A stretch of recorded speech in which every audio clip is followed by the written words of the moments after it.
The Whiteford Wicked Aces, WSCM's lone dynasty. Where did the Whiteford Wicked Aces come from? Well, they had their own league, way back before WSCM even started, the Whiteford Wiffleball Association, a one-on-one league in Ottawa Lake, Michigan, right on the border of Ohio. This isn't a story about the history, this is a story about the present, and what the Whiteford Wicked Aces are currently doing in one of the toughest leagues in America. I calculated their records from all their seasons, in all their playoffs, and in 2 tournaments. And I got this record, 116, 32, and 1, giving them a winning percentage of 784, which means they win almost 4 out of 5 games they play. Think about that. 4 out of 5 games. Following the 2011 season, we had a fall tournament, Beat It tournament, it was called. Wicked Aces showed up,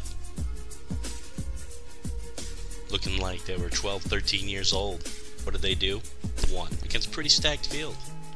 They only have a preseason tournament in 2015 with a pretty weak 3-man crew against teams that had 4 guys or more. They won that too. 2013 had NWA Pitcher of the Year Austin Bischoff. 2014 roster had 2 national champions in the Bischoff brothers. 2015 roster had 4 NWA Tournament national champions: Evan Bortmas, Evan Bischoff, Sam Hatton, Alex Shore. So the question is this: why do they seemingly get zero respect? I don't know. I wouldn't go that far as saying that they're the face of WSCM, but a lot to garner that kind of respect. I think it's more the national team than anything else, even though it is comprised of a lot of their players. Again, they're just another team. Yeah, I mean they've done well. They've been successful, but they're no different than anybody else. I don't know about disrespected. I think a lot of people. They just want to beat them so bad that they just don't care about them. Don't even like acknowledging them or talking about them. I hated them. When I first got in the league, I thought the Bischoff brothers, I mean, pardon my French, but I thought they were assholes. I thought Bortness was an asshole. People don't want to see the best team win. That's why. Because they're the bad guys in wiffleball. They deserve their success because of their talent. Period. I mean, you have the Austin Bischoff brothers, who's probably the best 1-2 you can get in WSCM. I respect the Whiteford Wicked Aces. You know, a lot of guys don't like the fact that they're able to practice all year round, and that, you know, one of their championships they really didn't earn, is what some people will say. And respect's one of those things that, you know, you need to prove yourself to get. I think they've proven themselves enough, but like I said, they can just keep proving themselves themselves this year, and they should be able to get the respect they want. The Wicked Aces are indeed a dynasty. So, well, they won 3 championships in like 5 legit years we've been around. Am I jealous? Yeah. The best franchise in WSCM history, I guess, would have to be, technically speaking, the Aces. You got to look at it from a championship perspective. You know, they're the best. They've won 3, and so I would say, yeah, they're probably the best team in the league right now. I think they're the most respected team in the league. I think everybody fears them. They're the dynasty. Obviously, 3 out of 4 years. I mean, that's basically a dynasty in most sports, and I mean, I really think they kind of deserve it. I mean, they're pretty much unstoppable. Even this year, coming up with their keepers, they really don't need, you know, much as far as like depth to even continue on to win again, possibly. Yes, the Aces deserve more respect. Just nobody ever thinks they're going to be good, and they always just seem to make their way to the championship series. I mean, they won 3 WCM championships in 4 years. Were you offended when you were benched in Game 5? I was upset, but I wasn't offended. I understood the circumstance. They were trying to win. You got to put your best 4 guys out there when you're trying to win. Listening to those respected WSCM members, you realize not everyone truly hates Whiteford Wicked Aces. In fact, more or less, most people do actually somewhat respect them. But it's not telling the whole story. And these next sound bites you're about to hear tell a different one. And you'll soon learn maybe why their legacy has been tarnished. Well, they had Sam Hatt last year go into the supplemental draft and have him put down that he was going to play 2 or 3 weeks. That way it lowered the value on him so they could snatch him up for low value, and he played just about every weekend.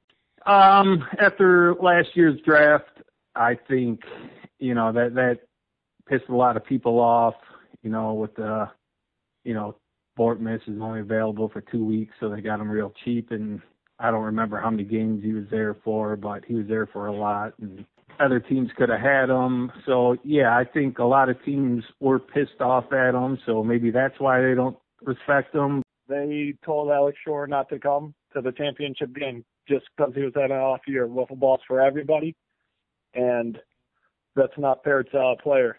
I just know some stuff they did with the draft last year. It was a little shady with the whole Hatt and Bortmas thing.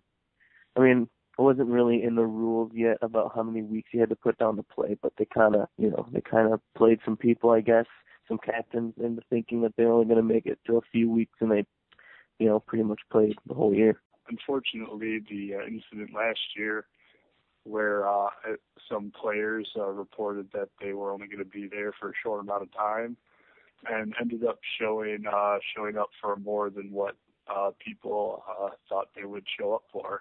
They had insider information on Sam Hatt that he withheld from the rest of the league so that they could get that pick for cheap from the Seas, who they traded to. That was shady. That's illegal to do in the stock market. They were shady in the way that they went about the draft. Like, they knew they had a game plan all along to get Sam Hatt in the draft because they knew they couldn't afford him and Bortmas and everybody else they wanted. They kind of threw Shore into the bus. Shore's not very good in WCM when it comes to using the black bat and hitting with the 2-strike count in the first pitch. So Evan thought it'd be better off if he just didn't come for the playoffs at all, which was kind of a low bar. There's always two sides to any debate, any argument, any controversy. And with this, it's no different. So many of the league members believe the Wicked Aces have done some quote-unquote shady things in 2015 in regards to the draft and dealing with Alex Shore. But when you think Wicked Aces, 3 names come to mind: Austin Bischoff, Evan Bischoff, Joel Crozier. So what do they think about all this? I would say that I think that as a team, a lot of things we do are misunderstood. So I think that we do have respect, but I do think that there are people that feel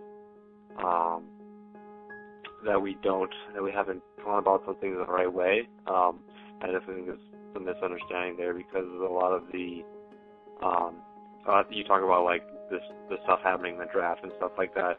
To be honest, we, other than reaching out and talking about to Sam Hatt and Bortmas and just talking to them, and like kind of getting a sense of where they were, we didn't know where they were going to be. And sure, they can tell us today, but Evan Bortmas has been fairly unreliable in the past as far as how many days he thinks he can go to, and his schedule is just unpredictable. So I mean, the fact that we picked him up with a calculated risk, I don't really think that we were playing into inside trading or anything like that. There's a lot of negativity surrounding how people view our team, whether that be because of the fact that we just won a lot and that's kind of gets boring after a while, or because people think we've gone about things in the wrong way. It'd be nice if we weren't so much, and if we didn't have kind of the negative attitude that a lot of people have towards us. I mean, I wasn't there for the Alex Shore incident, but from when I talked to Will Lee, I think he's gone kind of a bad route for how that all went down. So, like I said, I think there's kind of just a misunderstanding. People are assuming some things that might not be true about us. I mean, Evan's a pretty intense guy, and I mean, we discussed all these things. I mean, I wasn't there at the time, so I can't say whether I agree or disagree with any of the decisions that were made, being that I wasn't part of any of those conversations. I do trust that Lily did the best for what he thought for the team, and I don't think he was intentionally trying to slight anyone in his actions.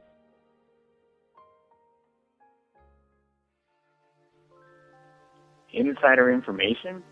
I mean, I talked to Bournemouth before, like months before in advance, and it seemed like it was going to be unavailable. And then I think on the podcast, like the week before the draft, somebody said Bournemouth was in Michigan. I don't know how I found that out. And I messaged Bournemouth, and then he said there was a chance he might be available more. So at that point, I was like, I mean, I was already planning on drafting Bournemouth like well before that. I was like, I'm going to take the risk.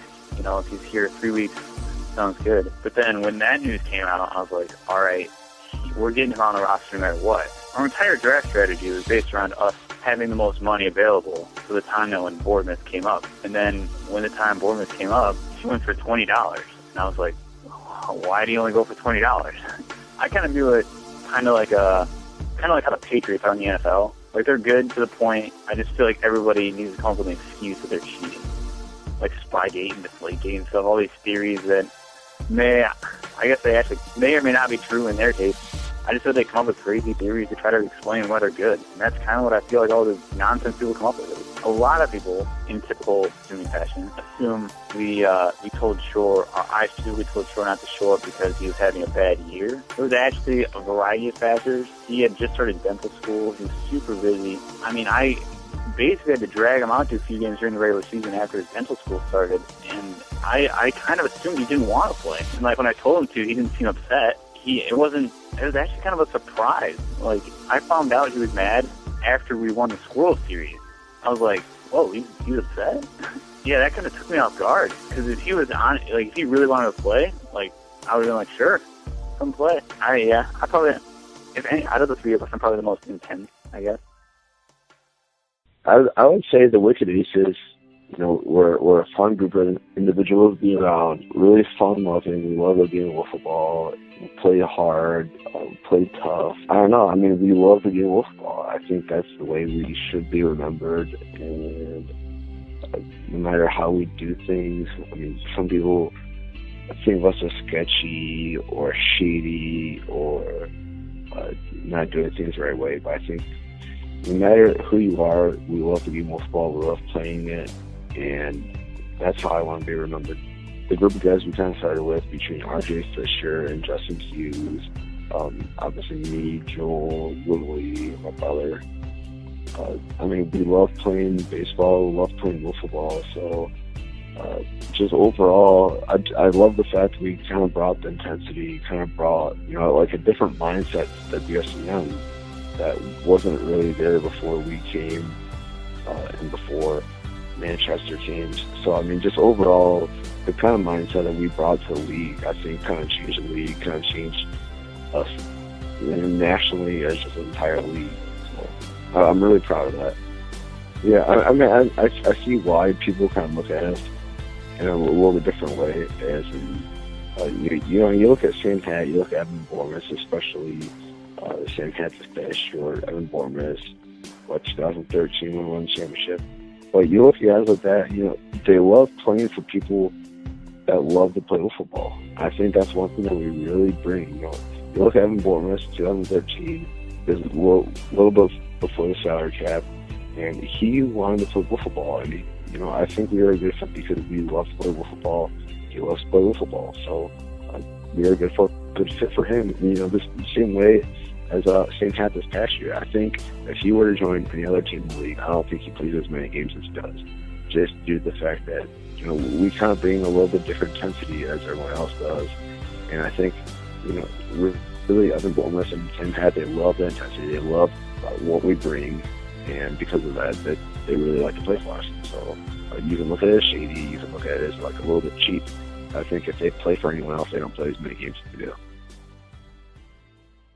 We don't need to share the same opinions as others, but we need to be respectful.